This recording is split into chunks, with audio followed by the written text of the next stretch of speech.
C'est le printemps et la nature renaît. Au contact des premières lueurs du soleil, la joie de vivre réapparaît. En réalité, il faut nuancer le propos. Si certaines personnes profitent bien des premières chaleurs printanières, d'autres préfèrent de loin le confort de leur lit. Et oui, à la sortie de l'hiver, vous êtes de plus en plus nombreux à vous sentir fatigués. En fait, cet état de fatigue est probablement la conséquence d'une charge de travail sur le corps qui doit s'adapter à un changement de saison. Du fait qu'il fait beau, c'est vrai qu'on a envie de sortir, on fait plus de mouvements, plus d'activités, et donc cette fatigue qu'on ressent est tout à fait normale. Cependant, on n'a pas toujours nécessairement conscience de ce changement de rythme, d'activité par rapport à l'hiver. Évidemment, ce n'est pas tout. C'est aussi le moment où on avance notre montre d'une heure. Encore une fois, cela peut paraître dérisoire, mais ce petit changement bouscule malgré tout notre rythme de sommeil.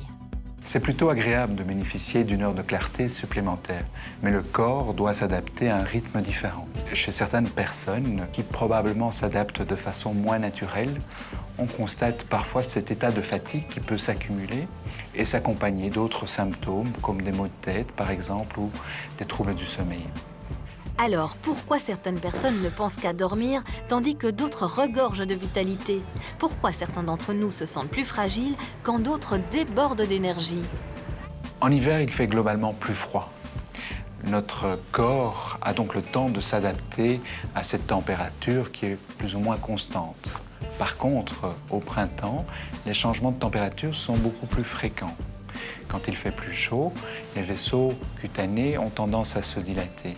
Par contre, quand il fait plus froid, les vaisseaux se contractent.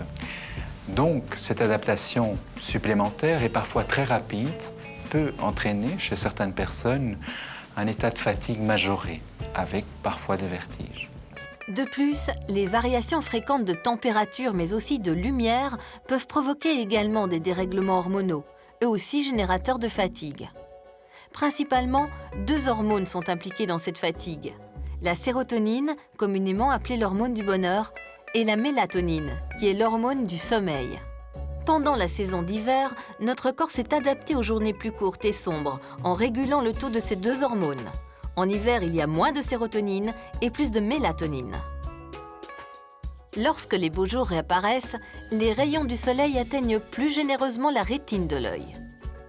Ces stimulations lumineuses sont traitées par une sorte de métronome situé dans notre cerveau qui contrôle les cycles d'éveil et de sommeil.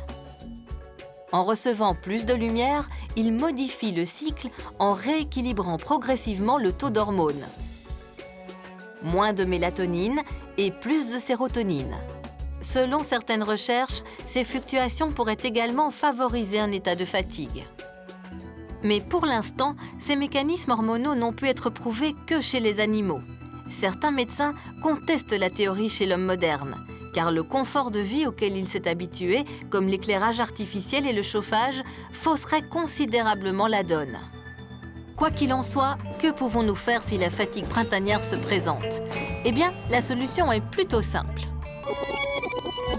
Au lieu d'accepter la fatigue qui s'installe, au contraire, profitez des beaux jours qui reviennent pour adopter un rythme de vie plus sain. Vous pouvez aussi vous exposer au soleil raisonnablement, bien sûr. Les effets des rayons revigorent l'organisme et lui permettent une meilleure adaptation. Mais attention, tout cela ne sera valable que si vous incluez dans votre vie une belle dose de bonne humeur.